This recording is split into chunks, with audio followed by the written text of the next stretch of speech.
Well, I certainly have lost many battles.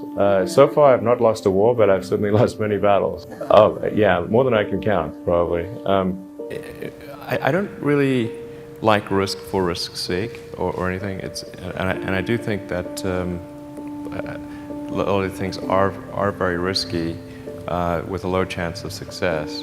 But if you want to try to come up with an innovative breakthrough, that's going to be how it is. Anything which is significantly innovative is going to come with a significant risk of failure. But you know, you've got to take big chances in order for the potential for a big positive outcome. You know, just if the outcome is exciting enough, then taking a big risk is worthwhile. Yeah.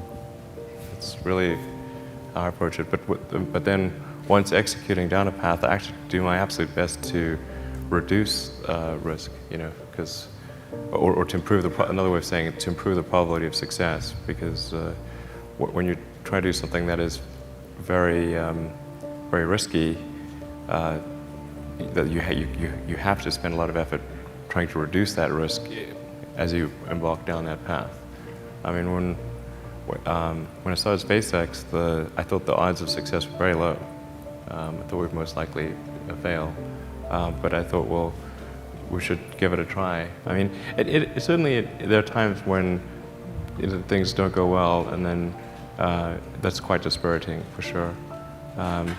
And so then it's difficult to proceed with the same level of enthusiasm.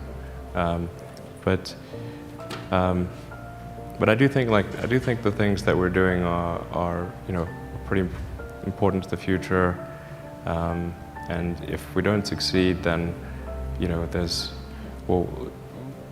not clear what other things would succeed. And if we don't succeed, then we will be certainly pointed to as a reason why people shouldn't even try for these things. So I think it's important that we do whatever is necessary to keep going. Successful entrepreneurs probably come in all sizes, shapes, and flavors. I'm not sure there's any one particular thing. For me, you know, some of the things I've described already, I think, are very important. I think really an obsessive nature with respect to the quality of the product is very important. So, you know, being obsessive compulsive is a good thing in this context. Really liking what you do, whatever area that you get into. Given that, you know, even if you're the best, there's always a chance of failure. So I think it's important that you really like whatever you're doing. If you don't like it, life is too short. You know, I'd say, and also if you like what you're doing, you think about it even when you're not working. I mean, it's something that your mind is drawn to.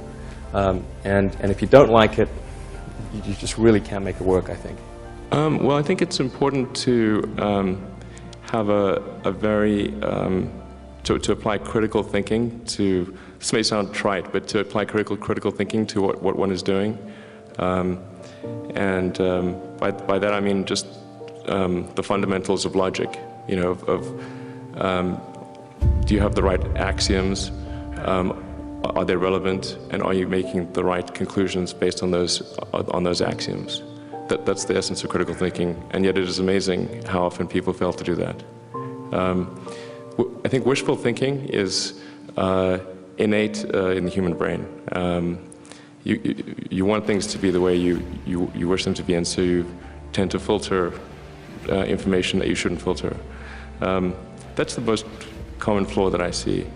If you want to do something really innovative, you have to apply a sort of first principles analysis, and don't reason by analogy. Analogies are referencing the past. First principles means you look at the most fundamental truths in a particular arena, and the things that really are almost indisputably correct, and you reason up from there to a conclusion. And if you see that conclusion is at odds with what people generally believe, then you have an opportunity. Now, you can't operate like that on all things because it takes too much mental horsepower. So most of your life you have to operate by reasoning by analogy. But if you really want to innovate, you must reason from first principles to identify the problem. The reason I came out to Stanford was actually to work on energy storage technologies for electric cars. That summer of '95, I was looking at the internet, and it seemed to me like the internet was going to have a big effect on humanity. So I thought, well, I can either work on electric vehicle technology and do my PhD at Stanford and watch the internet get built, or I could put my studies on hold and try to be part of the internet. And at first I tried to get a job at Netscape because that was the only internet company, and they didn't respond to me. So then I was like, okay, if I can't get a job at the only internet company, then I better try starting something. But I talked to my professor and I said, look, I'm going to try starting a company. It's probably not going to succeed. And if it doesn't succeed, can I come back? And he said, sure, no problem. And so I put my studies on hold and started the company.